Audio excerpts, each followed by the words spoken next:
And today marks the 20th anniversary of the infamous O.J. Simpson drive away while saying I'm going to kill myself because I murdered two people. I need to have a public debacle for everyone to see because Facebook wasn't created yet. I don't know what happened there. It was like a mixture of Bill Cosby and Deckard Cain from Diablo. The only reason why I've been talking like that mainly is because I've been talking to my friend Ryan, the Kapunk, and I'll message him like Deckard Cain. I'd be like, so today I was looking at comic books, and goddamn these things are sexy. Yeah, something like that. I wouldn't go too far. Hope you had a chuckle from that. That's right, Mr. J is back. It is the news podcast on a Tuesday.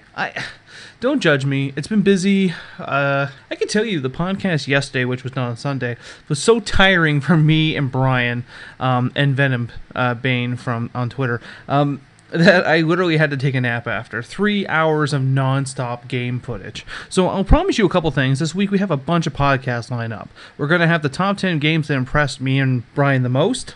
The top 10 disappointments from E3. And I'm sure at some point me, Inked and Holy, Rick, we'll be having a podcast about the Phoenix Comic-Con, which we have been delaying because he's been in and out of the hospital due to health reasons, and myself actually have not been feeling the greatest. But today we're going to go over some news. With that said, let's get going. So, Mark Ruffalo wants to have his own Hulk movie, and there was a joke about it a long time ago. Something I didn't know, I just found out now, is that I didn't know they signed Mark Ruffalo for 6 movies as the Hulk. 6 movies. Like, Avengers is going to be wrapped up in the 3rd one, and that's just me being polite and saying that. That's what's going to happen. But now he wants his own Planet Hulk movie, and he's really been pushing for it. He said that originally after the Avengers was completed, they all said no. And now they're considering it, and which would be good. I think Mark Ruffalo is probably going to be the best Hulk / Bruce Banner. Like, Eric Bana, we don't even know about what happened there. Ed Norton wasn't too bad. Like, I mean, I'm not going to say he was a horrible Bruce Banner, but he wasn't the greatest. I think Mark Ruffalo was probably the best suited. And we can finally get a good shot of what Mark Ruffalo could be on a standalone film. He is a good actor. We're never going to fight the fact that he's a good actor or not. I think he is definitely going to be the best suited Hulk there is. So with that said, you know what? As much as the Hulk movies always have flopped, Mark Ruffalo, you got my seal of approval, bud. Just not when you thought it was okay to go outside. You were wrong. And what I mean by that is this Batman vs. Superman movie / Justice League movie that it's slowly turning into, which we all can agree. We can all live in denial and say, that's not true. We all know it's true. And to prove the point, Jason Momoa, known from his recent role in Game of Thrones, before that he was Conan the Barbarian, pretty awesome movie by the way, is now going to be Aquaman. I don't know if that's a good fit, but that's fine. Now also, Warner Brothers finally sat down and said, hey, we're going to put out our movie list finally. Because remember how I've been talking about the last couple of weeks about how Marvel's all booked up to like 2049 or some crazy shit. Now, DC finally laid it out, but only for a few years, which is fine. A couple questions, though. Well, we know 2016's Batman vs. Superman. That is like 2 years away. That is too far. I'm sorry, I have to wait another 2 years for this fucking movie? Like, that's a little bit ridiculous. And they're starting to shoot it now. It doesn't take you that long to shoot a movie, unless it's going to be a 4-hour fucking movie. Yeah, mind the swearing. And then July 2016 is going to be Shazam. Christmas will be Sandman. I don't know about that. May 2017 will actually be the Justice League movie. July will be Wonder Woman. Christmas will be Flash and Green Lantern team up. I don't know. And in May 2018, the mindfucker of them all is Man of Steel 2. Wait a minute. Isn't Batman vs. Superman technically the sequel to Man of Steel? Isn't that what it was supposed to be? Now, how do you know this was a valid list? Kevin Smith said he has seen the lineup himself and that he has proven in the past that he knows what he's talking about. You know what? We're not going to fight with Kevin Smith. When it comes down to that guy, the guy's a fucking legend. He's all over it. Because, you know what? Kevin Smith is a bona fide geek. He always finds out everything. He doesn't tell everyone everything, but he'll hint at you some about certain things. But you know what? I just think you're still making this way too long. You need to pop a movie in 15. You're going to have to. Because there's way too much downtime from point A to point B. I mean, with the way how Marvel keeps popping out a movie every other week, This is kind of concerning. So finally, a picture of the infamous Shredder for the new Teenage Mutant Ninja Turtles movie came out. Michael Bay, you need to cut your shit. He looks like a fucking Transformer. Like, the Shredder looks like he sat down and got butt raped by a fucking Transformer and then was mutated into a giant-ass kitchen utensil. Yes, I'm bringing back that joke. This is kind of ridiculous. I implore everyone to look this up right now. Look at the photo and I'll pop them because I use their site all the time. Comicbookmovie.com. It's on there right now, and I'll probably post a picture on our page right now as well. This is a little bit over the top. Like, first off, we understood the fact that the Shredder wasn't going to be Asian anymore. Woo, that was already a kind of a strange scenario there. But now you look at him and you go, holy shit. Like, fucking Transformers not making you enough money or what? So we have more information on Gotham that will be premiering very, very soon. And now, apparently the Joker might be stopping by. Whoa. It's not rumored out. There has been subtle hints made about the Joker. They're definitely doing well. Apparently, they screened the pilot, and the reactions were amazing, and people were just blown away by it. I'm jealous to all these people who got to see the pilot, because I would love to see the pilot. I'm probably going to try and torrent it in some way, shape, or form, because I definitely want to see it. It looks amazing just from everything they've done thus far. I won't lie, and I'm not saying this in any type of way to tribute Heath Ledger, because quite honestly, he was an average Joker. He was a believable Joker in the real world, but he wasn't the best Joker in my opinion. We all know my favorite Joker is always going to be Mark Hamill's Joker, but I don't know who you would want to play as the Joker. And plus, he has to be a young Jack Napier, or Jack White, or whatever name they can put him by. I'm intrigued either way. I would love to see it. I think that when this show goes on, it's going to be just another show that complements other shows like Arrow. Flash is already getting great reviews and hasn't even started yet. Just from everyone's footage that they've seen, it looks amazing. So it looks like DC is made it in the TV world. Now, go back to my earlier point about the movie world. So Resident Evil 6, it finally has a working title. Now, if we go back to just a couple weeks ago, I talked about at Niagara Falls, I met with Paul Jones, who is the special effects artist of Resident Evil, and he said that nothing has really been set in stone as of yet, and that they haven't really decided the shooting location. I think he said it was either going to be Toronto, or it was going to be in South America, or Detroit. I said Detroit. I told him Detroit because it's already half fucking gone. No one's going to miss it.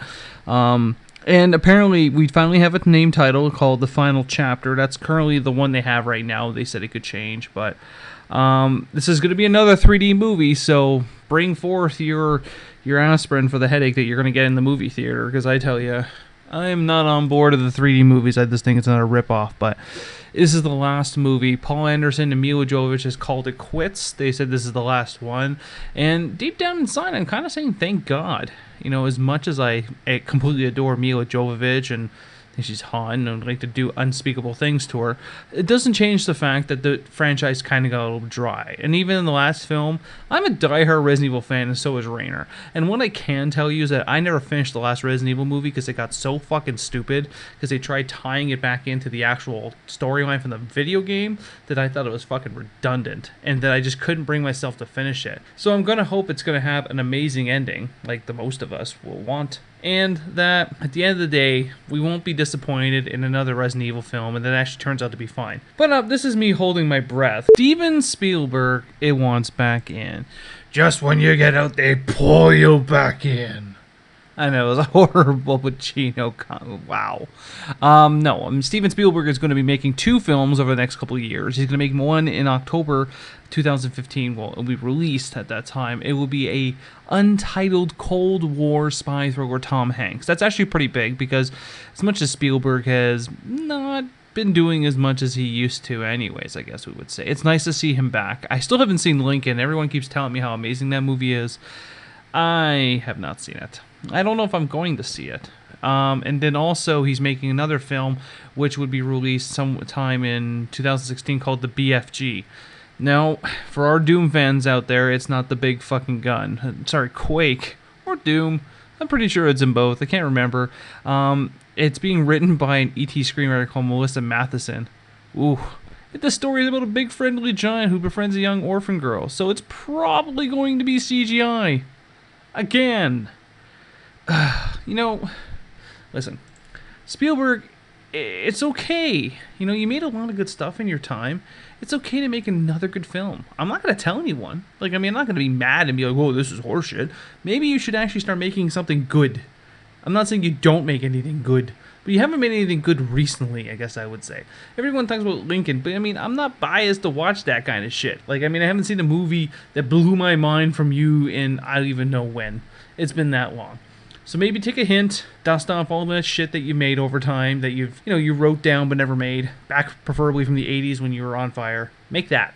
Do it. Warning, the next piece is a spoiler from this weekend's past, Game of Thrones. Wow. Just wow. What do you say about another fantastic way to end a season of any TV show? Now, if you're listening to this, that means you listened past the little warning I put at the beginning there. So if you hear things before you watch the episode, it's fucking Tuesday.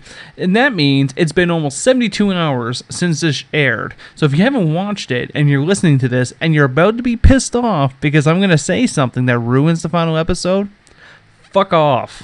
Is what I'm going to say. Because I am tired of these little internet trolls that go, "Oh, you ruined it for me." It's fucking Tuesday. I'm sure everyone who's listening to this is nodding. They agree. I can understand if the show immediately ended and then someone posted that, this guy died or that guy died. I get it. That would piss me off. But you know what? No, I'm not doing that. So with that said, what are your thoughts about Tyrion killing his father? That was just fucking amazing. I'm not a huge Game of Thrones fan, and the last season really lost me near the end because I felt it was dragging on, and the infamous Red Wedding where everyone's like, "Oh, this is going to be awesome," and I was like, this really wasn't that awesome at all. I was kind of bored, and I actually moved on from it. But this season actually had a fantastic ending. It tied up so many ends, but now it makes you think, where's the Hound? He's not dead. We all can agree he's not dead. You know what's dead? Fucking Buddy. I don't remember the guy's name. The guy the mountain basically raped with his fist. That was just disturbing. It still has bothered me. I still have nightmares about my eyes being torn out of my head and my head magically exploding. I don't even know how his head exploded. That doesn't even make sense. But Game of Thrones, I tip my hat at you. Peter Dinklage, keep up the good work, buddy. Now, if you're all upset that Harrison Ford is out of commission for a while over the Star Wars debacle of his ankle being crushed by a hydraulic door, let's get real, people. He's 71 years old. If you look at him the wrong way, he'll fall and break his hip. No disrespect to Harrison Ford whatsoever. He has remained active in all of his films over the years, but, eventually it catches up with you. Ask me, I'm kind of in the process of falling apart right now. I pinch my sciatic nerve really bad. Having a hard time walking, but you know what the worst part about that is that all you can do is just stretch and hope to God it works its way out. And now Star Wars has got butt fucked, and now we're going to have to wait longer. This could push back its launch day. If he doesn't, it's a broken ankle. It's going to take time to heal, unless they want to shoot everything else without him. But if they're screwing up the shooting schedule, it makes you wonder, how much of a role did he really have? It makes it sound like he was reprising Han Solo in terms of how much screen time he had in the previous films years ago. 30 years ago, he was on screen for maybe 75% of the film, and now if it's screwing up the shooting schedule that bad, that's a lot of time on the big screen. So makes you wonder about the other character development if they're going to get shortchanged. You don't want to end up being that type of movie that relies on the old actors to carry it through the whole thing and give very little character development to anyone else. Good example, wrestling. Wrestling's a great example. For the longest time, the old guys didn't want to step down and let the little new guys learn anything or come up on their own. There's a couple, like Ric Flair and such forth, that allow people to, get over on them and do very well on their own. But, sometimes people like even Hulk Hogan didn't want anyone to be better than him. So they never did better on their own. And now they're in a situation that they have no talent. They have all young talent that's never been built, so no one knows who they are. So if that analogy helps you, good. If it doesn't, well, that's just how it is. There's nothing further I can say about that. So that's the end of the news this week. We'll be back this weekend. I think Rainer wanted to discuss the True Blood premiere that comes out this weekend. I'm actually pretty excited about it. And I'm sure there's going to be a couple other topics this weekend. So stay tuned for the other podcast I've already promised you. And me and Rick will be on eventually talking about Phoenix Comic Con. And as always, have a chimichanga.